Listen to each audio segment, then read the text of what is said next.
அகிலம் போற்றும் பாரதம் இது இணையில்லாமா காவியம் தர்ம அதர்ம வழியினிலே நன்மை தீமைக்கு இடையினிலே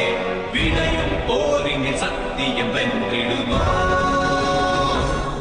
சக்தியையும் பக்தியையும் ஜென்மத்தின் முக்தியையும் அகிலம் போற்றிடும் அற்புத